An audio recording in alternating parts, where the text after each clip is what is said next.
Bonjour, quand on investit dans l'immobilier en France, c'est une aventure, mais la toute première décision, c'est souvent la plus importante. Comment on va gérer ce bien? C'est exactement ce qu'on va décortiquer ensemble aujourd'hui. En fait, tout part de là, d'un dilemme.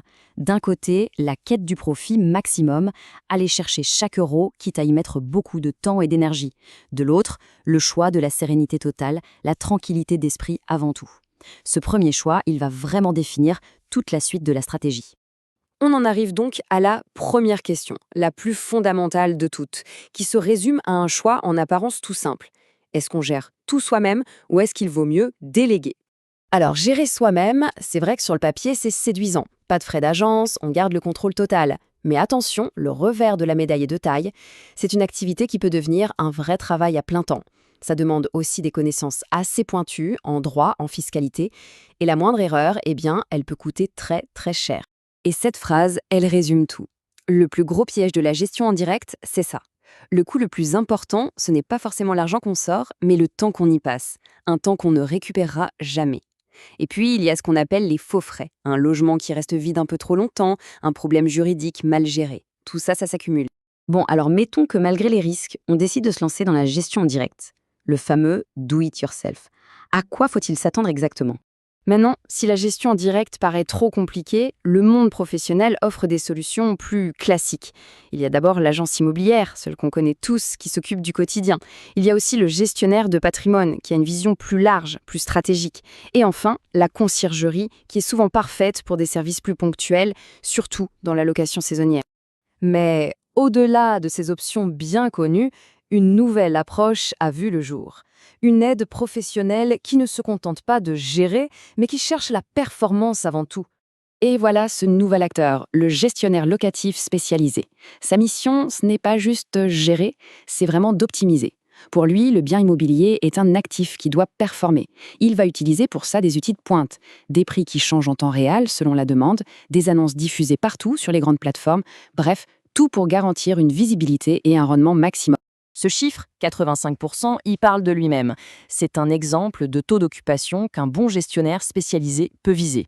L'objectif est simple et clair, la guerre à la vacance locative. Chaque nuit où le bien est vide, c'est de l'argent de perdu. Et la question du coût dans tout ça? Bon, ce graphique est très parlant.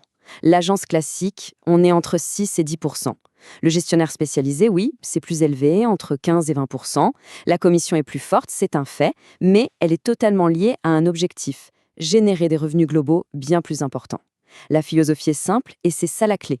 Les intérêts du gestionnaire sont parfaitement alignés avec ceux du propriétaire. Si le bien rapporte plus, tout le monde gagne plus. Ok, maintenant, on va changer complètement de logiciel. Oublions la maximisation des revenus.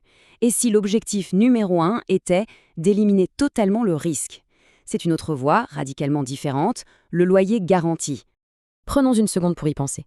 Imaginez, plus jamais d'appel en panique pour une fuite d'eau, plus de stress quand un locataire s'en va, la fin des angoisses liées aux impayés.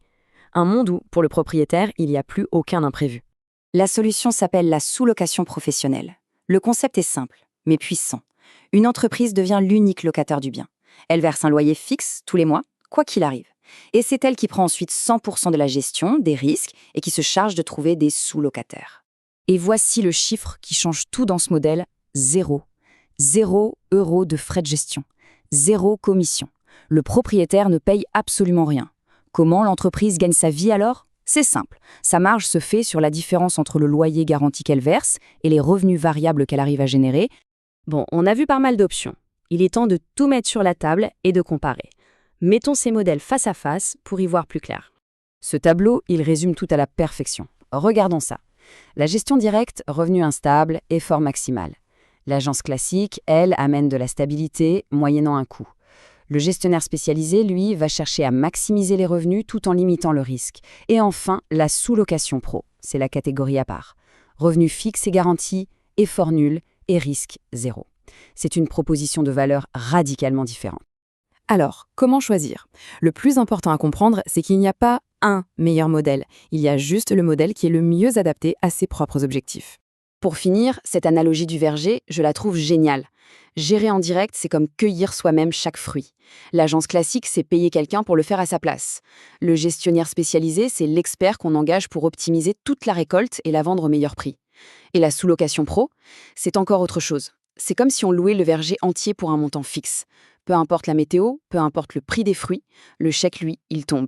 Et ça nous ramène à notre toute première question. Au final, la vraie question à se poser, c'est quelle est la mission de ce bien immobilier? Est-ce que ça doit être une machine à cash, ultra performante, ou une source de revenus stable qui ne demande aucun souci? La réponse se trouve là.